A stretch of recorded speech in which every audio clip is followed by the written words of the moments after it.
নলকূপের গর্তে পড়ে যাওয়া ২ বছরের শিশু সাজিদকে উদ্ধার করা হয়েছে। আর এই বিষয়ে বিস্তারিত জানাতে ঘটনাস্থলে আছেন সহকর্মী মওদুদ রানা। সবশেষ জানতে সরাসরি যাচ্ছি তার কাছে।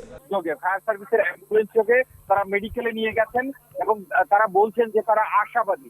ফায়ার সার্ভিস শুধু একটাই শব্দ বলেছেন যে তারা আশাবাদী, তারা চিকিৎসা কেন্দ্রে নিয়ে গেছেন এবং সেখানে তার মাথার উপরে খড়ের একটি আস্তরণ ছিল, যার ফলে তার শরীরে কোনো ধরনের আঘাত লাগেনি।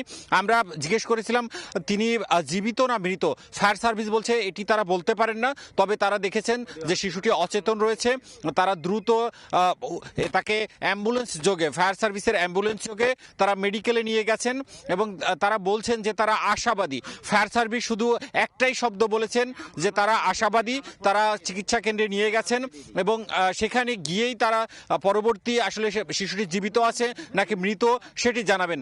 আর আমরা যেটি দেখছিলাম যে এখানে যে খনন কাজটি করছিলেন সেই এসকেভেটরের যিনি সেই এসকেভেটর চালাচ্ছিলেন তিনি আমাদেরকে যেটি জানিয়েছেন যে 50 ফুট গভীরে সেই গর্তের মধ্যে আসলে শিশু সাজিদকে পাওয়া গেছে এবং তারা প্রথমে শিশু সাজিদকে দেখতে পারেন, তারপর তারা খুবই সতর্কতার সাথে সেখানকার মাটি সরিয়ে সেই গর্ত থেকে সাজিদকে উদ্ধার করে এবং এরপরেই আসলে তাকে নিয়ে যাওয়া হয়। এখানে ফায়ার সার্ভিসের কর্মীরা যেটি বলছেন যে তারা দুপুরের পর যখন ক্যামেরা গর্তে প্রবেশ করান সেই সময় তারা ধারণা করেছিলেন যে 50 থেকে 55 ফুটের মধ্যে শিশুটি থাকতে পারেন, কারণ তার এই শিশুটির মাথার উপরে একটি আস্তরণ ছিল, সেখানে কিছু খড় ছিল, তার উপরে কিছু মাটি ছিল।